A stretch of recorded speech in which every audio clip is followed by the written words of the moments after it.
Bismillahirrahmanirrahim. Assalamualaikum warahmatullahi wabarakatuh. Alhamdulillahirrabbilalamin. Wassalatu wassalamu ala alihi washabihi wa man. Jemaah Fast TV yang senantiasa dirahmati Allah Subhanahu wa taala. Alhamdulillah, pada kesempatan sore hari ini kita kembali berjumpa untuk program Ngaji Sore bersama Ustadz Amir Abdillah ya untuk episode kali ini. Insyaallah bahasan kita kalau bersama beliau tentang kepemudaan. Nah, edisi hari ini kita akan membahas tentang tempat ataupun kegiatan yang sering dilakukan oleh anak muda, yaitu nongkrong. Biasanya ini terjadi di kafe, tempat makan, atau taman, public places gitu ya. Nah, sebenarnya apakah hanya sekedar nongkrong atau ada hal lain yang mungkin bisa ada nilai, ada value keberkahan di situ. Nanti akan dijelaskan langsung oleh beliau Ustadz Amir Abdillah. Kita langsung kepada beliau. Bismillah. Assalamualaikum warahmatullahi wabarakatuh. Waalaikumsalam warahmatullahi wabarakatuh. Alhamdulillah, puasanya lancar ya Ustadz? Lancar, alhamdulillah. Alhamdulillah. Ya Ustadz, kita hari ini mau ngobrol tentang tongkrongan Ustadz. Tongkrongan. Biasa tongkrong. Ini kita maknanya nanti apakah ini yang biasa dilakukan oleh teman-teman kita ya, itu berkumpul terus di situ bahas hal-hal yang mungkin ada nilai kebaikan di situ, atau mungkin sekedar nongkrong aja, atau bagaimana nih yang ada nilai di situ, yang ada keberkahan di situ Ustaz. Baik. Bismillahirrahmanirrahim. Assalamualaikum warahmatullahi wabarakatuh. Waalaikumsalam warahmatullahi wabarakatuh. Alhamdulillah, salatu wassalamu ala rasulillah wa ala alihi wa sahbihi wa mawala la hawla wa la quwata illa billah. Jemaah Fast TV yang dirahmati oleh Allah Subhanahu wa taala, bicara nongkrong ya. Bicara nongkrong atau berkumpul sebenarnya itu sebagian dari kebutuhan. Ya. Karena manusia adalah makhluk sosial yang pasti akan berinteraksi satu dengan manusia yang lain. Artinya ya siapapun sepertinya tidak lekang usia. Hanya saja karena memang pemuda ini kan punya waktu, tidak punya uang gitu ya. Iya, biasanya gitu. Kalau orang tua punya uang, Gak punya waktu. tidak punya waktu. Iya. Jadi orang tua juga nongkrong sebenarnya atau berkumpul dengan komunitasnya, dengan rekannya, tapi memang kumpulnya tidak, durasinya tidak lebih lama daripada para pemuda. Sehingga mungkin kalau dikatakan nongkrong, ya kita akan dapati lebih banyak pemuda yang nongkrong daripada orang-orang yang tua gitu. Sehingga dalam hal ini nongkrong untuk pemuda ini yang menjadi bagian dari mungkin aktivitas yang tidak akan pernah bisa dihilangkan dari usia muda ini. Apalagi mereka sebenarnya kan kepingin mencari jati diri Dan mengaktualisasikan dirinya, sehingga nongkrong ini akan menjadi sebuah budaya ya, atau bahkan kebutuhan pokok bagi seorang pemuda untuk bisa menemukan jati dirinya, menemukan circle yang baik untuk dirinya, mengembangkan dan lain sebagainya. Jadi kembali kepada sifat dasarnya kebutuhan, dan ini juga sudah ada atau sudah dilakukan dari zaman dulu. Begitu, ada satu hadis Bukhari Muslim ya, yang Nabi menegur pemuda-pemuda Madinah ketika itu yang sedang nongkrong, tapi memang di pinggir jalan. Oke. Nah, sama Nabi, jangan duduk-duduk di situ, gitu. Loh, tapi kita nggak ada tempat lagi untuk duduk-duduk. Ya kalau duduk di situ di pinggir jalan, perhatikan hakut thorik, perhatikan adab-adabnya. Loh, apa hakut thorik itu? Di antaranya menjaga pandangan. Jadi dalam konteks hadis itu, kebiasaan nongkrong udah ada juga dari dulu. Dan Nabi juga tidaklah melarang, mengusir atau membinasakan atau menghilangkan budaya ini, tidak. Tetapi Nabi hanya memberi rambu-rambu. Begitu. Jadi ya manusia sosial ya. Bahkan karena teknologi yang berkembang saat ini, sekalipun di rumah, di dalam kamar yang hanya ada dia seorang, tetapi ketika dia mengakses gadget, ada internet, ada di laptop, pasti dia juga nongkrong online bersama teman sesirkelnya, ya kan? Kan banyak hari ini fenomena anak-anak yang mungkin introvert begitu ya, lebih menyendiri. Sebenarnya kebutuhan ini tidak hanya untuk anak introvert atau ekstrovert, hanya caranya saja yang berbeda. Karena anak extrovert mungkin tidak bisa menyampaikan sesuatu dengan cara vulgar, verbal gitu ya. Maksudnya akhirnya dia lebih ke dalam bentuk teks begitu. Kan banyak itu anak IT programmer, dia punya kok circle dan punya aplikasi sendiri ya untuk nongkrong bareng, bahkan tidak hanya sekedar mungkin orang Indonesia, tapi luar negeri dan lain-lain. Itu nyatanya, maka ini fakta ini membuktikan bahwa nongkrong berkumpul ini adalah sebuah kebutuhan. Karena memang manusia itu makhluk sosial yang tidak hanya sekedar mempunyai hablum minallah, tapi dia juga harus membangun hablum minannas. Ini fitrah manusia, fitrah semua orang untuk bisa berkumpul, berkomunikasi, mengaktualisasikan diri tadi kepada siapapun yang sesuai dengan circle, yang sesuai dengan pemikiran, yang sesuai dengan minatnya. Betul. Dulu mungkin jenis tongkrongan itu tidak sebanyak hari ini ya. Karena memang ya teknologi juga tidak sehebat hari ini.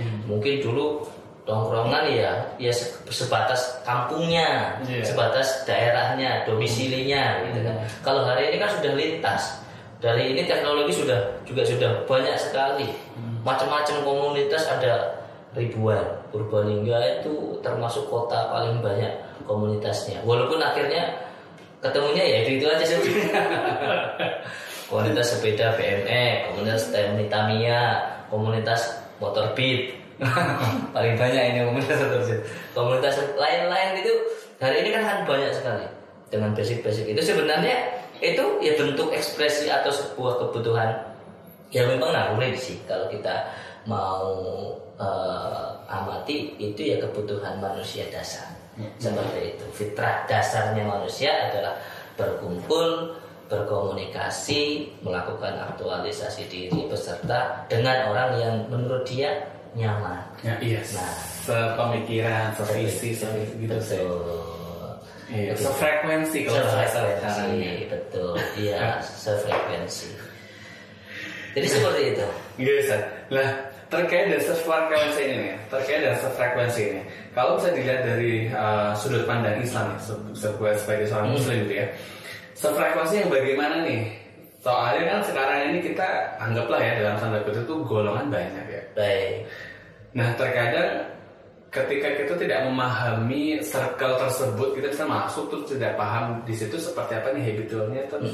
Jadi konflik. Nah bagaimana caranya biar masing-masing ini bisa memahami bahwasanya kebutuhan saya dalam circle ini adalah untuk bersosial kayak gitu, Ustaz. Iya. Jadi dalam hal ini memang saking banyaknya tadi ya kelompok-kelompok dan lain sebagainya, ya maka sebagai seorang Muslim ini kita harus punya rambu-rambu sebenarnya. Begitu. Harus punya rambu-rambu, harus punya catatan, harus punya target. Seandainya pun harus terjun ke satu circle tertentu karena itu memang hobinya, ya Muslim itu kan mewarnai, bukan terwarnai, misalnya begitu. Sehingga ketika kita mau memang ketemu atau menggali satu hobi tertentu dengan komunitas tertentu, silakan.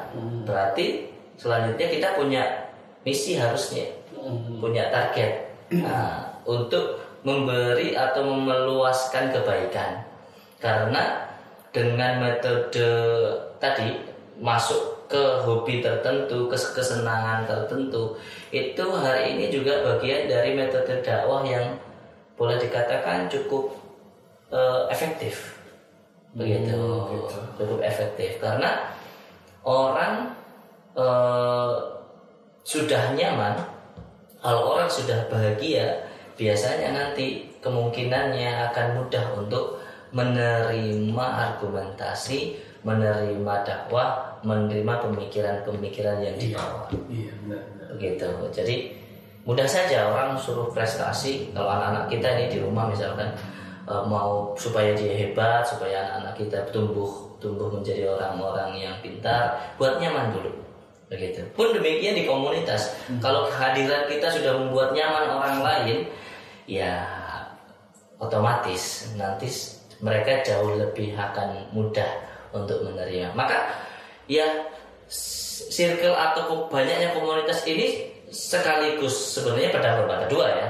Bisa menjadi bagian dari hal yang memberi manfaat untuk perkembangan dakwah dan kebaikan umat, tapi juga bisa sebaliknya, bisa membuat sebaliknya semakin memperkeruh dan semakin memperpecah belah umat bisa. Maka peran kita sebagai seorang muslim ya bagaimana memainkan itu sebenarnya. Kalau kita bisa masuk ya mewarnai komunitas-komunitas itu, diwadahi dan diarahkan saja, dialirkan, dikanalkan agar komunitas itu membuat dampak yang baik untuk kebaikan. Toh juga insya Allah sih banyak ya, apalagi bulan Ramadan kayak gini biasanya mulai mereka ya ada aksi sosial, karena sebenarnya di setiap perkumpulan itu kan ada kekuatan, ada keberdayaan, ada ekonomi yang berjalan, ada kebutuhan yang secara naluri ya saling menutup, ya saling memberi, saling ya karena ada orang pasti ada kehidupan kan di situ kan gitu. Kalau dulu mungkin berkumpulnya akan berada di oase atau danau tertentu, jadi kan dulu gitu. Nah, sekarang kan pasti ada magnetnya itu, ada magnet, ada value yang mereka bisa bertahan di situ. Kenapa mereka bisa bertahan di situ? Ada value yang mereka kejar. Begitu, baik yang awalnya sekedar hobi tapi akhirnya hobi itu bisa menghasilkan cuan juga kan. Ya begitu. Kalau enggak menghasilkan itu enggak bertahan lama. Iya, pasti begitu. Kayak gitu. Pasti begitu. Ramai di awal doang. Ramai di awal doang akhirnya bubar karena ya nalurinya manusia gitu. Tapi yang langgeng sampai lama itu berarti ada ekonomi yang berjalan, ada timbal balik, ada simbiosis mutualisme di situ yang berputar begitu kebaikan. Lah dari situlah sebenarnya Islam itu juga mengajarkan kepada kita untuk ya hidup sesuai dengan fitrah dan kebutuhan manusia secara umum. Maka nilai dakwah itu memang mengalir di setiap darah kita dan setiap aktivitas masyarakat, sebagaimana darah tadi masuk ke di sel-sel seluruh tubuh itu mengalir. Begitulah sebenarnya dakwah yang harus kita lakukan. Tidak lagi harus di masjid, tidak harus dimanapun, di tongkrongan, dimanapun, di tiap perkumpulan. Ya ini kewajiban kita. Dai hari ini ya harus pintar jemput bola. Seorang muslim harus menjadi agennya Nabi SAW di setiap apapun dan setiap kondisi apapun, karena perintahnya jelas balighu anni walau ayah. Bukan seorang dai itu hanya sekedar yang dinamakan ustadz, kiai yang berada di pesantren ataupun guru yang berada di sekolahnya. Enggak. Iya, dai itu siapa saja yang sudah mengatakan asyhadu alla ilaha illallah wa asyhadu anna muhammadar rasul, sudah berislam, maka dia punya kewajiban menyampaikan syariat dan ajaran Islam ini walaupun satu ayat dengan versi dengan caranya. Di tongkrongan yang paling kecil pun sekalipun nggak apa-apa, silakan.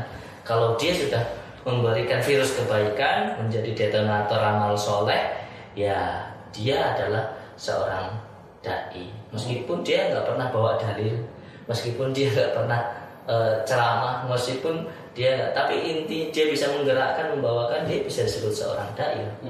Begitu. Maka banyak frekuensi tadi seharusnya bisa diarahkan untuk memberi dampak positif. Begitu. Adapun dampak negatif, ya masing-masing kita makanya bisa mengukur. Kalau ternyata kita mau masuk ke tongkrongan ini dan nanti kita akan terbawa atau belum kuat, kita belum punya bargaining position yang sepadan dengan aktor atau motor yang menggerakkan komunitas itu, ya sebaiknya mungkin ditahan dulu. Kita lebih memilih sesuatu yang kita kemungkinan bisa mewarnai atau kita bisa memberi dampak yang baik gitu. Karena ya teman itu adalah orang yang paling dekat mempengaruhi din, mempengaruhi agama, pemahaman kita, begitu. Protek apapun kita, sekuat apapun iman kita, kalau kita tidak punya target dan kalau kita terus berkomunikasi, ya lama-lama nanti iman, pemikiran semuanya luntur, begitu. Kata orang dulu aja perak karo kebo kupak. Enggak. Jangan kalau dekat-dekat sama kerbau yang lagi baca gitu, lagi itu. Nanti kenapa? Kecipratan. Ya. Nah, mungkin itu juga selaras dengan bahasanya kalau kita temenan sama penjual minyak wangi. Nih, betul. Betul. Itu yang digambarkan Nabi, kalau kita berteman sama penjual minyak wangi, maka nanti kita akan ketularan wanginya, begitu. Jadi teman ya memberi dampak, teman yang soleh, teman yang baik, circle yang baik, komunitas yang baik itu juga memberi dampak kepada kita. Kita itu dilihat dari 3 teman dekat kita. Siapa aja itu? Ya, kita punya 3 teman dekat. Seperti apa mereka? Itulah kita, begitu. Jadi tidak usah jauh-jauh atau tidak perlu memandang cermin detail-detail. Ya, lihat saja teman. Kita punya teman dekat siapa 3, ya kayak gitulah kualitas kita, keimanan kita, pemahaman kita bahkan secara umum sama, begitu. Tetapi bahwa dalam tongkrongan itu ada kenyamanan, yang bisa membuat orang berubah, mengajak. Ini satu hal yang penting. Jadi dalam hal ini menghadapinya, ya satu, sadar bahwa teman itu bisa memberi dampak buat kita dan harus pilih-pilih tetap, ya. Kedua, ya sadar bahwa hari ini alat untuk berdakwah atau untuk mengembangkan paham, untuk menggait, apalagi bicaranya kita adalah pemuda, ya. Ya pemuda itu tadi letaknya atau keberadaan mereka berada di tongkrongan itu. Karena saya yakin mereka akan lebih manut dan percaya obrolan di tongkrongan daripada manut dan percaya dengan obrolan di rumah, apalagi dengan bapaknya. Ya. Dan untuk bisa sukses dalam tanda kutip masuk ke mereka, dakwah mereka secara tidak langsung gitu ya.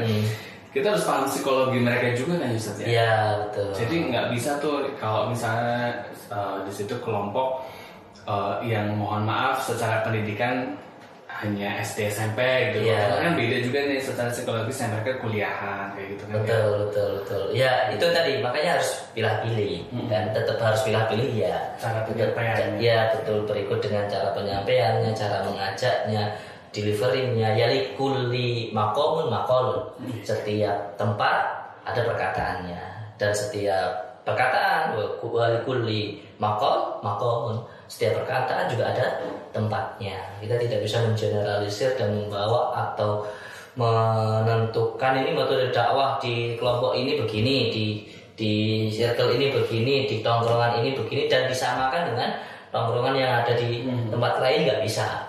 Begitu. Jangankan yang sudah beda, ya, yang mirip saja misalkan, itu juga nanti tetap beda, pendekatannya tetap beda. Nah itulah bicara dakwah itu tidak sederhana cuma menyampaikan, cuma ceramah, tidak. Dakwah itu kok lebih kompleks dan lebih luas. Iya, ceramah bagian dari dakwah, betul. Tetapi kalau bicara dakwah secara umum itu luas. Harus ada survei, harus mengetahui ilmu dasar, sosiologi, macam-macamnya. Begitu, ekonomi dan lain sebagainya. Masya Allah. Nah, kembali ke pembahasan di awal, Ustaz. Ketika nongkrong ini, agar mereka ini, si pelaku nongkrongan ini tuh ada nilai yang didapat oleh mereka, keberkahan. Nah, ini apa nih? Bagaimana biar biar mereka itu dapat keberkahan? Apakah hanya dengan ngobrolin tentang perkara-perkara baik, ataukah yang ngobrolin tentang perkara-perkara agama, Ustaz? Iya. Nah, kadang yang dicari mereka lah, yang penting kan kita ini ngumpul bener kayak gitu loh. Iya, iya. Rambu-rambu kebaikan, bicara apakah tongkrongan ini syar'i? Iya. Biasanya bahasanya udah kayak gitu. Mereka biasanya malah lari, wah kaku teman begitu. Atau tidak, atau tongkrongan ini atau baik atau tidak, dalam konteks ngaji lah sebenarnya ya. Sebenarnya mengambil kebaikan atau menginstal ilmu atau mengambil hikmah faedah itu sebenarnya di mana saja dan kapan saja. Karena inna fi khalqis samawati wal ard wa ikhtilafil laili wan nahar wal fulkil lati tajri fil bahri bima yanfa'un nas. Jadi di penciptaan langit dan bumi, pergantian siang dan malam, dan kondisi apapun semuanya, ya berarti di setiap tongkrongan satu di tongkrongan yang lain, anak pecinta alam atau anak motor, atau itu sebenarnya juga ada ayat kauniyah sebenarnya yang bisa digali begitu. Jadi kalau bicaranya ngaji secara umum, ini makna ngaji juga baiknya kita lebih perluas. Begitu. Yang ada hari ini di masjid-masjid, di pesantren-pesantren, di sekolah-sekolah, iya itu ngaji ideal yang sudah terkurikulum, terstruktur, tematik, ya ada guru yang jelas, arahnya baik, itu ideal banget, bagus. Ini kalau bisa diperbanyak. Tapi kan kadang untuk menjalani itu, apalagi di zaman pemuda hari ini kan berat, mereka langsung dibawa ke pengajian, langsung dibawa ke pesantren. Enggak lah, sebenarnya bisa memulai dari kantong-kantong kecil itu, dengan pembahasan yang lebih ringan, dengan pembahasan yang lebih masuk di akal mereka begitu. Karena terkadang mereka itu kalau langsung disalahkan, dipatahkan argumentasinya, itu juga tidak baik. Dan diantara kenapa metode tongkrongan itu lebih masuk, karena ada feedback dialog. Dan itu yang dilakukan oleh banyak nabi mendidik anak dan keluarganya, yakni dengan cara berdialog. Nah, ada obrolan. Ya baiknya mungkin kayak pengajian juga baik itu kalau sudah ada sesi tanya jawab ya. Karena dulu kayaknya kalau pengajian kan satu arah gitu ya. Sekarang terus ada ustadz banyak itu, terus ada tanya jawab, itu yang kadang malah lebih menarik kan. Ada feedback begitu. Nah itu kalau bisa dilakukan maksudnya kenapa di tongkrongan itu masuk baik dan lebih cepat nangkap, karena itu ada argumentasi. Jadi wajadiluhum billati hiya ahsan itu terwujud. Nah, sampai oh iya mereka kan logikanya terpentok gitu. Mau gimana lagi setelah mereka menyadari dan mengakui oh iya baik, akan mudah dibawa. Jadi begitu. Jadi nah ini juga yang harus kita sadari, bahwa dibilang efektif ya, tongkrongan ini juga bisa dikatakan efektif.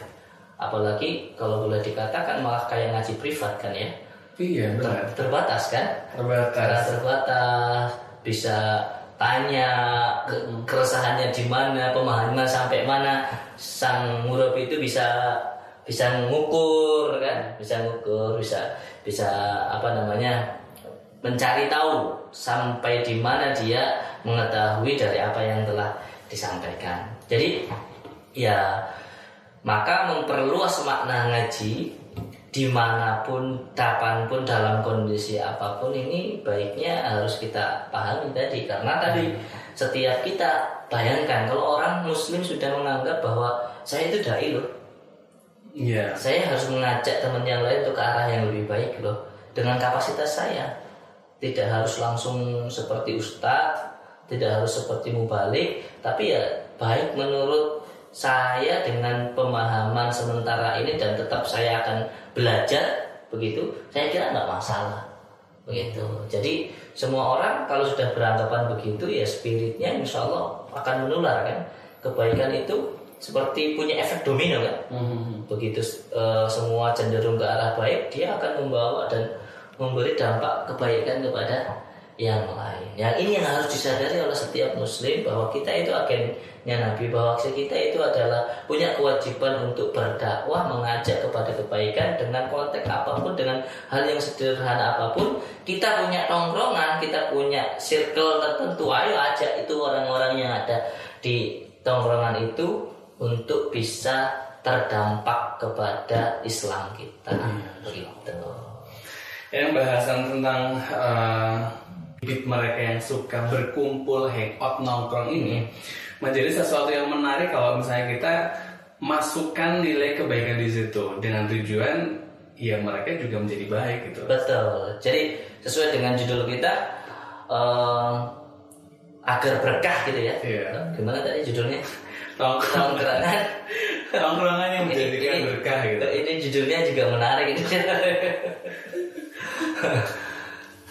Endingnya berkah. Berkah itu kan ziyadatul khair ya.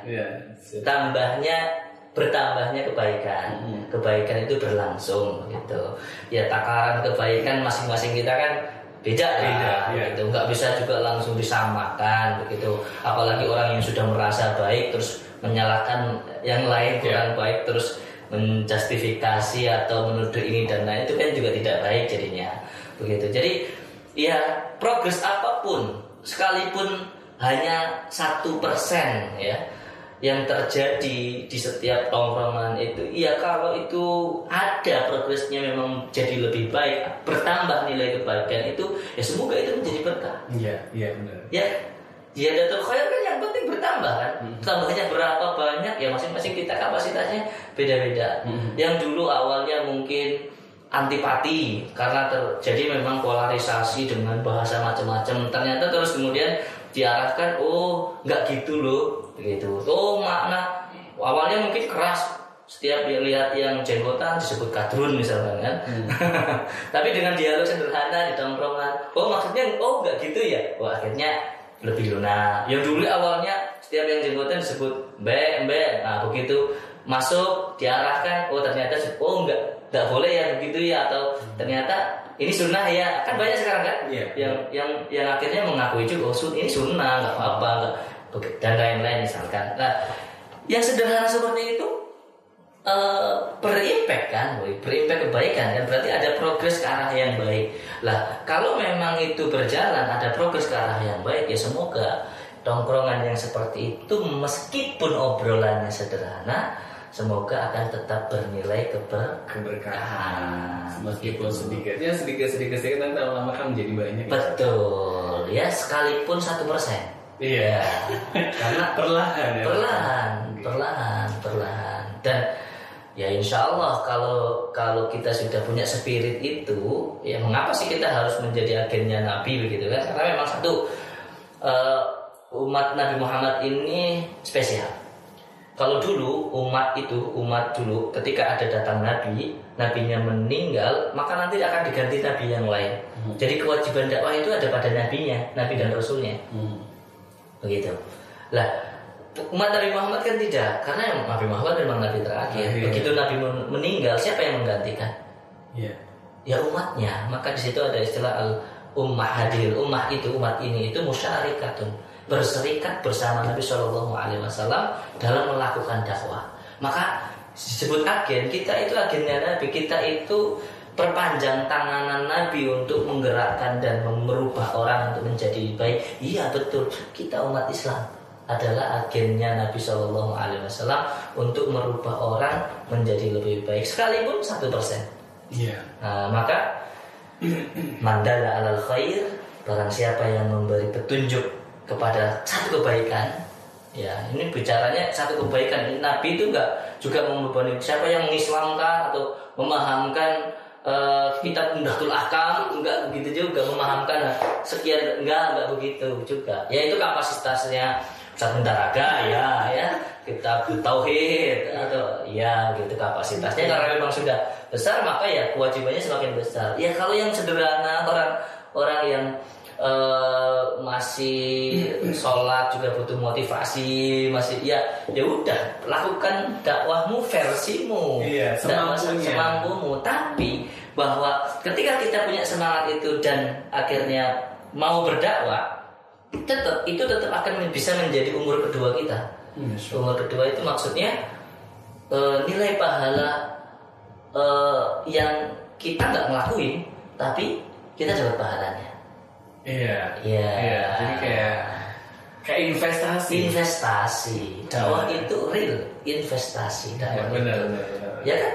Mandala Allah barang siapa yang menunjukkan kepada seorang kepada kebaikan, falahu ajr, maka baginya pahala. Sebagaimana pahala orang yang melakukan tanpa dikurangi sedikit pun. Masya Allah. Maka ya harusnya kesempatan gitu. Umat Muhammad kan umurnya sedikit nih.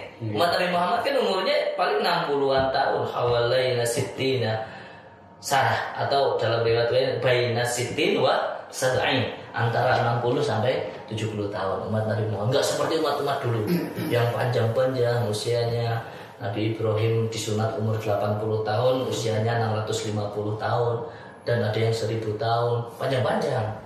Ya, Nabi Nuh berdakwah selama 900 tahun, panjang-panjang. Mungkin bicara amal soleh, kesabarannya bagaimana dan lain-lain, kan pahalanya banyak. Nabi Muhammad cuma ada yang lebih dari 100. Ya ada 1-2 dan sudah tidak produktif sama sekali. Tinggal menunggu saja kan. Pendek. Makanya kenapa umat Nabi Muhammad spesial, berserikat bersama nabinya untuk melakukan ya tadi, menggerakkan. Mungkin kalau bahasa dakwah berat mungkin ya, maksudnya orang sudah takut dakwah gitu. Ya udah, menggerakkan kebaikan. Menjadi penyeru kebaikan paling sederhana, apalah yang bisa. Ketika itu bisa berprogres kebaikan itu, ya insya Allah menjadi berkah. Berarti dakwah bisa mulai dari nongkrongan. Iya, bisa sederhana itu kan. Jadi berarti saya punya circle kecil nih, komunitas darah, ada berkahnya nggak ya? Ya kalau di situ dia baru bisanya itu barangkali kan, lama-lama nanti udah diterbangkan, nggak usah diambil lagi. Iya tuh. Ya untuk hobi, sekedar hobi, mainan, ya barangkali nggak masalah ya. Karena dulu Nabi juga melihat ada anak kecil bermain burung juga malah dibercandain kan. Tapi kalau sudah sampai judi lah ini ya, masalahnya kan di situ kan. Gitu. Kalau barangkali kan mengganti dari yang awalnya sudah pakai duit, terus dikurangi akhirnya hanya sekedar hobi, kan bisa jadi. Gitu.